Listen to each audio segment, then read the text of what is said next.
Brian, you've been jumping on Mystik Dan's back in the mornings. What's he been showing you since the Arkansas Derby?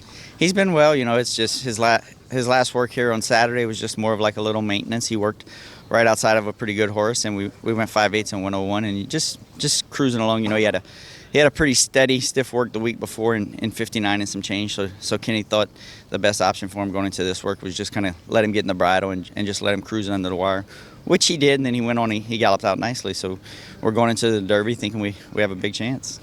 And that Arkansas Derby run too was probably better than it looks as well. I mean, you got into a little bit of trouble in the first turn? Yes, our horse right to the inside going around the first turn, he ended up getting out really, really badly, and he broadsided Mystik Dan from the inside and knocked him off his stride pretty good. And it ended up costing him because at that point we were like 4 or 5 lengths off the lead, and then when he got knocked sideways, it pushed him back to a good 10 lengths back. And from there, we were just kind of scrambling to try to make up the ground. And the encouraging thing about him was he was able to, for him to be able to get back up for third after what happened in the first turn. He proved that he's got a lot of grit to him and a lot of toughness. That ride of yours in the Southwest before that is probably the reason why we're talking now. Outstanding ride, go you, good thing.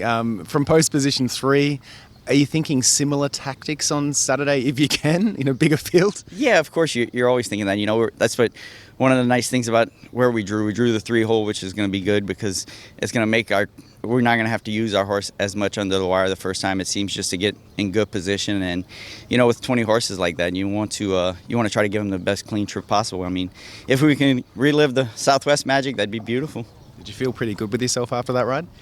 Yeah, but the thing about that trip was that was kind of what we envisioned. I went in there kind of thinking I needed to find a couple good horses to follow, and going into the first turn of the 10-hole, it just so happened that it kind of fell into place, and I found the one horse I wanted to follow, and then from there I was pretty confident in my horse just because he was under me traveling the whole way. And going into the second turn, I was just like, man, once something opens up, they're going to be in trouble because we just had so much horse under us.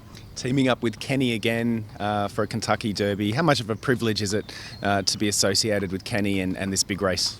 It's been a lot of fun riding for Kenny over the last few years just because it's such a easy job with, he provides us with really good horses. Him and all the staff, they do a great job getting them there, and then I'm just fortunate enough to be a part of it, and just my biggest thing is just try to give them the best clean trip we can. Well, I hope you do that on Saturday. Good luck to you, Kenny, and the connections. Thank you.